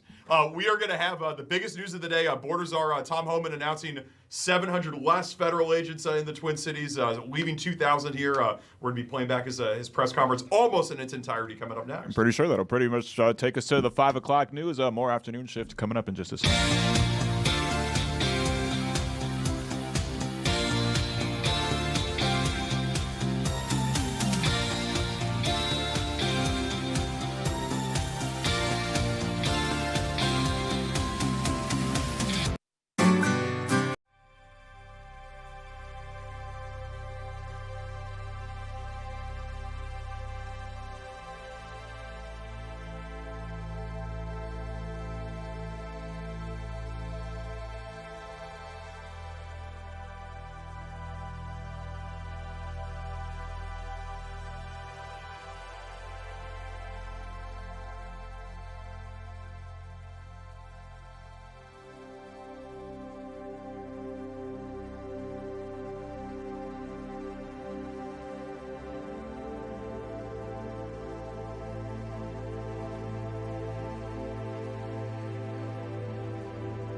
For 27 years of service at Fox, he gets to stick around. This is his award. This is his award. That's okay. I don't have anything else to do right now anyway, so I'm happy to sit here in the comfy confines of it. I mean, this chair is actually pretty nice. Not bad. So I mean, I'll just hang out. We're talking about you're going to show the news conference with Border Czar Tom Homan this morning, and it was really interesting. He did one last week because last week was his first week in. And it was, we were starting to get used to hearing from Greg Bovino more frequently, especially as things got more tense. He was starting to have news conferences more often in order to kind of respond to what he was seeing Tom Homan said last week, he's like, I don't do photo ops. I didn't come in here to, do photo ops. I'm not that kind of guy. You haven't seen me yet. And he had this 8 a.m. news conference. And I thought, well, I wonder if that's because he had a conflict. This week, then he did another one at 8 a.m. I'm like, oh, clearly he wants to get this done because he's got a lot of stuff going the rest of the day. He said he's got a lot of meetings. And I've talked to some people that have been in some of those meetings. And this is very, very busy. Meetings with sheriffs, county attorneys, different associations, other elected leaders. And what is interesting, and you'll hear in this, is what he had said last week and what Greg Bovino and Christy Nome and others have been saying before is that they were seeking more cooperation from county jails. We want to get into the jails, that there's not enough cooperation. I had talked to a couple of sheriffs and the current executive director of the Sheriff's Association, who told me we cooperate with them when they put a detainer out saying we want this person. We let them know when they're going to be released, and sometimes it might be a matter of hours because they've been in court. The judge, put in bail amount, and the guy made bail, and then it's. But they said that the majority of counties in Minnesota do cooperate. Today he was talking about, just in the past week, that they have this significant, I forget the words he used, but this, they've made significant progress in the cooperation. Again, sheriffs will tell me that, well, we already had a lot of counties with that cooperation. So you don't quite get the, okay, what was it before versus what's now? What are you seeing? But he's saying that he's had a lot of productive meetings in terms of being able to work more. And he did acknowledge for the second week in a row that the Minnesota state prison system honors the detainers, which is what the Department of Corrections has been saying for weeks. When there have been other news conferences where they say they're not, the state is not cooperating, and the DOC said, no, we are. Tom Homan's acknowledging, yes, they are. So it's interesting what he has to say about it, because he's so just he's an old school cop, and he's just really matter of fact and really kind of low key and not flashy. So one thing we covered on the show last week was the Minnesota Department of Corrections Commissioner Paul Schnell put out a whole website on their website, basically calling out DHS misinformation. Is the name of the website. So they're very sensitive about that, which you can understand. I mean, again, one of the sheriffs that I speak to a lot down in Dakota County, Joe Lico. I mean, he said, we want to get out there and say this because it makes it sound like we are not doing our jobs, or that we are just, not helping them or not responding to them. And, there's limits on what they can do. Local police can't enforce immigration because those are federal laws, and they don't have the authority to stop somebody for an immigration issue. But he said, I think what they're hearing back from their own constituents, I guess, in the counties is people accusing them of not doing their jobs. And he said, we are handing people over. And he sent me a video of showing a transfer in a Sallyport area. And so, I think there's a lot of respect among people, even if they disagree with Tom Homan. There's a lot of respect from leaders that say this is somebody we can talk to. And he said the same thing about the Minnesota leadership that he's met with. So, all right. Let's throw to this clip without further ado. The self-proclaimed Borders are Tom Homan. Good morning. I'm Tom Homan. I'm the Borders are President Trump. I love that. I'm here with Sam Olson. What's that? Field Office Director for the St. Paul office, and Ron Patello, Senior Advisor to the Commissioner of Customs and Border Protection, Border Patrol. Us three guys got just shy of 100 years in law enforcement, immigration enforcement. I worked with Ron 30 years ago in Dallas, Texas. He's been with the Border Patrol's entire career. During my press conference last week, I reported I had productive discussions with various state and local officials, including Governor, Attorney General, Mayor Frey, and law enforcement officials about increasing coordination in a lawful way between the county jails and ICE to avoid public safety threats being released back in the community. While we had our differences, one thing was clear: we all committed to public safety for all who live in the Twin Cities. We have made significant progress under the direction of President Trump, working with state and local officials here in Minnesota, and I expect that to increase in the coming weeks. We continue to have discussions. I'll have discussions this afternoon. We currently have an unprecedented number of counties communicating with us now and allowing ICE to take custody of illegal aliens before they hit the streets. Unprecedented cooperation. And I'll say it again. This is efficient, requires only 1 or 2 officers to assume custody of a criminal alien target rather than 8 or 10 officers going into the community and arresting that public safety threat. This frees up more officers to arrest or remove criminal aliens. More officers taking custody of criminal aliens directly from the jails means less officers on the street doing criminal operations.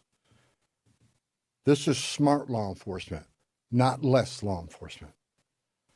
It's safer for the community, safer for the officers, and safer for the alien. This coordination also makes it far more safe for the Twin Cities. Arresting a public safety threat in the safety and security of a jail is the safest thing we could do. Further, less public safety risks are being released back into the communities, reduces recidivism, so local law enforcement can direct their limited resources to other public safety matters in their community. This is another priority of President Trump. The state prisons already cooperate with ICE on this coordinated transfer of custody, and we thank them for that partnership, and we plan to do more with them. I also want to reiterate and emphasize we are not requiring jails to hold people past their normal release time for immigration purposes. We're not asking anyone to be an immigration officer. We are not asking any state or local official to do immigration enforcement activity. They are not. By merely notifying us before they release them, they don't hold them 1 minute past they normally would. Given this increase in unprecedented collaboration, and as a result of the need for less law enforcement officers to do this work in a safer environment, I have announced effective immediately we will draw down 700 people effective today. 700 law enforcement personnel. We have also fully integrated CBP personnel into the ICE ERO team structure under one unified chain of command. Not 2 chains of command, there'd be 1 chain of command here.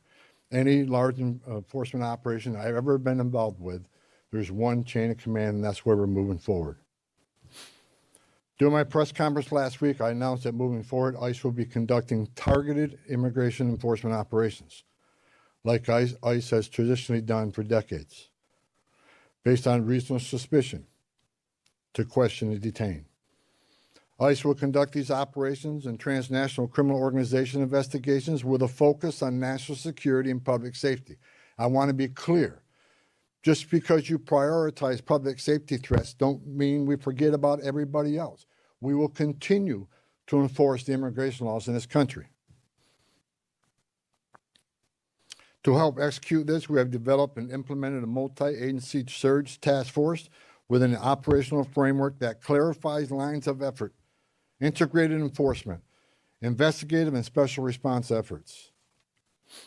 A unified joint operations center has been established to manage all operations and ensure efforts align with priorities of the mission. This reorganization also enables ICE to leverage joint intelligence capabilities to effectively target threats, as well as to reduce the overall personnel footprint and enhance public safety and confidence in the agency's capabilities and presence here. I have also ensured that officials from legal internal affairs offices remain on the ground as long as this operation continues. During our efforts to identify and implement improvements of how operations are planned, conducted, and managed, we identified a gap in regard to the use of body-worn cameras. This was actually raised by the workforce when I started walking around talking to people here. Some officers and agents had them, some didn't. That inconsistency was unacceptable, so we moved immediately to prioritize full body cam deployment in the city. I discussed this with Secretary Noem a couple of days ago, and she made the decision to deploy them. The plan is to deploy them nationwide, but it's a priority for the city right now. There's actually $20 million in the spending bill to further fund the deployment of body cameras. The president is supportive of this decision because we have nothing to hide. We want to be fully transparent in what we do. The American people seek and deserve professional and trustworthy law enforcement, and I and the president expect that any misconduct will not be tolerated and will be swiftly addressed. The integration, structuring, and resources we have implemented would help ensure accountability and that targeted enforcement operations have a focus on national security threats and public safety threats, and they are conducted effectively, safely, and appropriately.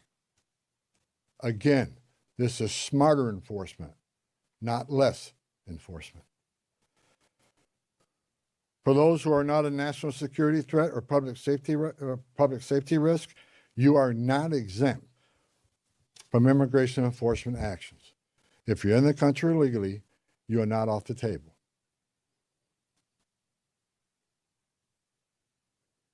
And let me be clear, President Trump fully intends to achieve mass deportations during this administration, and immigration enforcement actions will continue every day throughout this country. President Trump made a promise, and we have not directed otherwise. I heard rumors we have, untrue. Given that many public safety threats on our communities, many of which poured across the border during the Biden administration, it makes sense to prioritize public safety risks right now. Again, prioritization doesn't mean you forget about everybody else. But we have a criminal here, a non-criminal here. The criminal has to be arrested first because they're the biggest threat to the community. My goal with the support of President Trump is to achieve a complete drawdown and end this surge as soon as we can. But that is largely contingent upon the end of the illegal and threatening activities against ICE and its federal partners that we're seeing in the community. We will not draw down on personnel providing security for our officers. I will not let our officers be put at risk. So we will not draw down on personnel providing security and responding to hostile incidents until we see a change in what's happening with the lawlessness of the impeding and interfering and assaulting of ICE and Border Patrol officers. It is against the law to forcibly assault, resist, oppose, impede, intimidate, and interfere with federal law enforcement, including ICE officers and Border Patrol agents.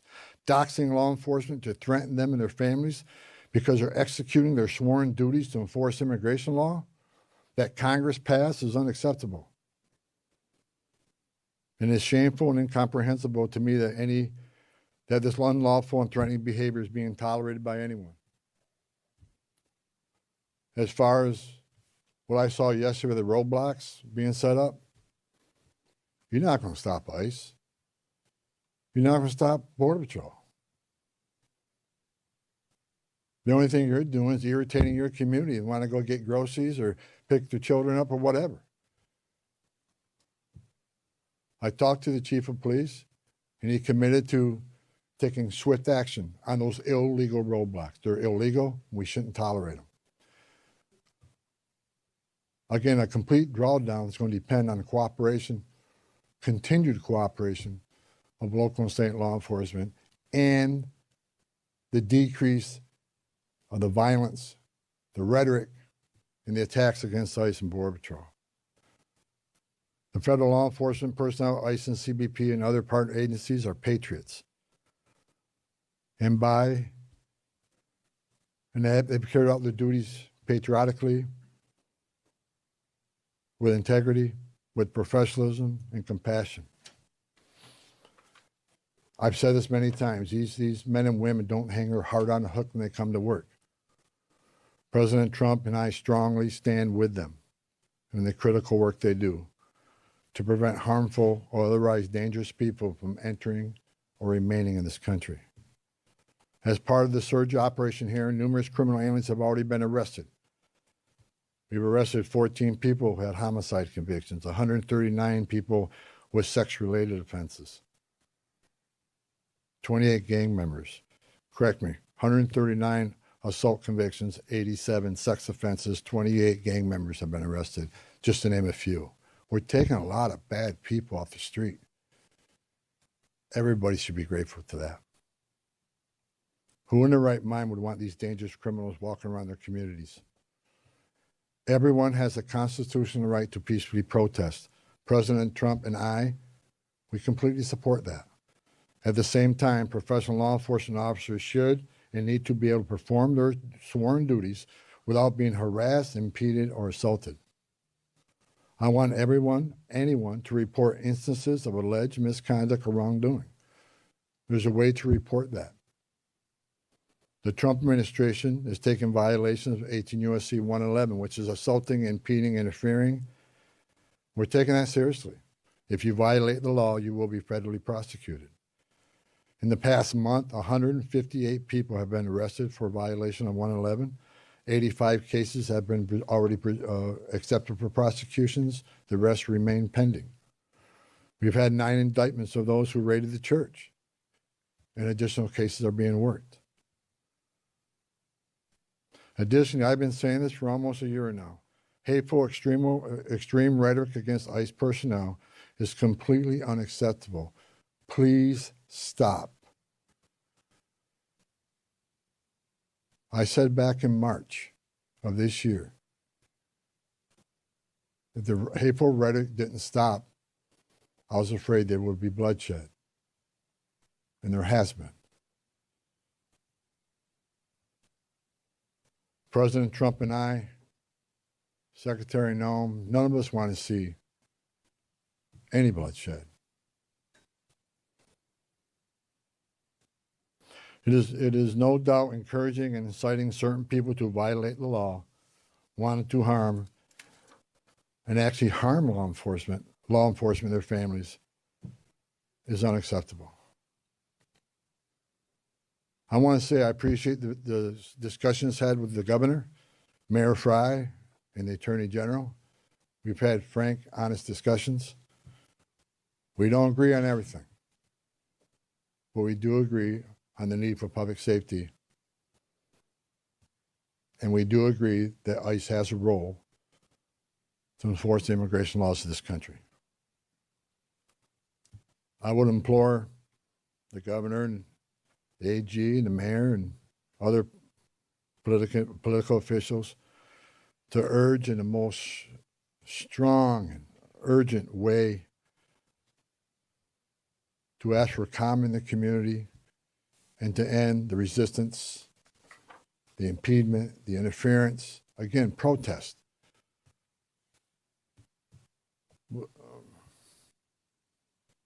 But stop impeding, stop interfering, stop violating the law, because we will arrest you. In closing, President Trump and I would like to thank the men and women of ICE, Border Patrol, and other federal agencies on the ground here for your dedication to the oath you swore to enforce the federal laws and promote public safety through the work you do. That hasn't been easy.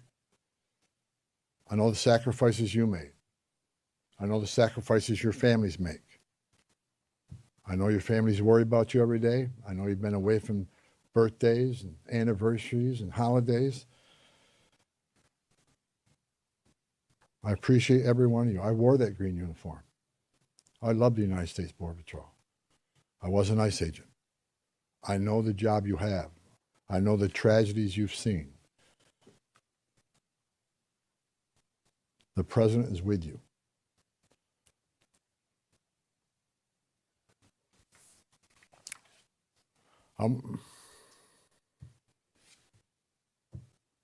Again, I want to thank Governor Walz, Attorney General, and Mayor for the candid, insightful, productive discussions we had.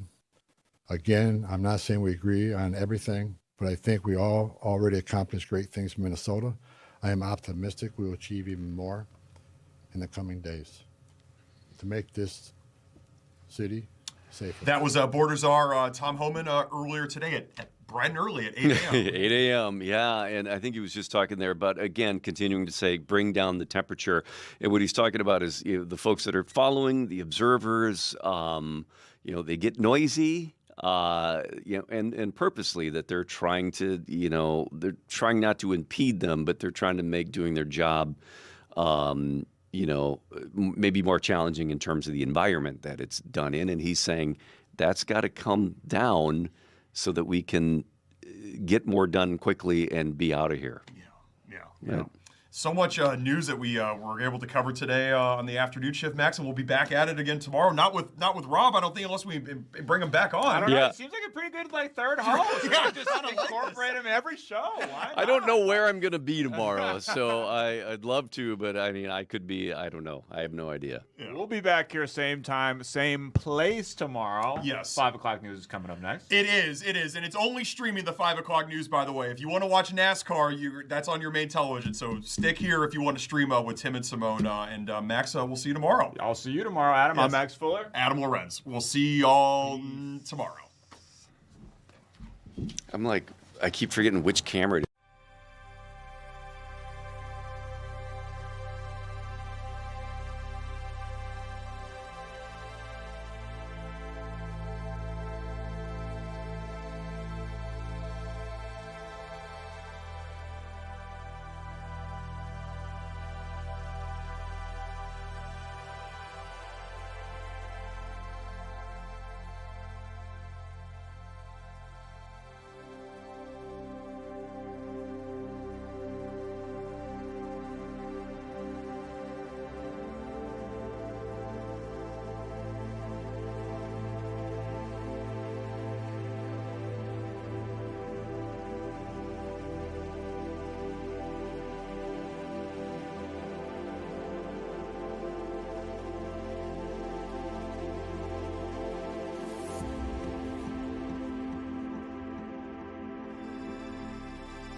News at 5. Well, hi there, everyone. Thanks so much for joining us here at 5 o'clock tonight. My name is Tim Blotz. And I'm Simone Woolridge. We are following several big stories today, and here's a look at a few of them tonight. A major announcement regarding Operation Metro Surge. Hundreds of federal agents are leaving Minnesota as the White House says local authorities are cooperating more with ICE. Also, last night we told you about an ICE attorney who told a federal judge her job, quote, sucks. And now we know that she is no longer handling immigration cases. So Paul Bloom will have that update coming up. And Minnesota school districts take legal action against the Department of Homeland Security to stop federal immigration enforcement near schools. Plus, tomorrow, it is the NBA trade deadline. A lot of talkers here. There has been a lot of movement and rumors. So Pierre Nugent will break that down for us coming up as well. And let's start, though, with Chief Meteorologist Ian Leonard.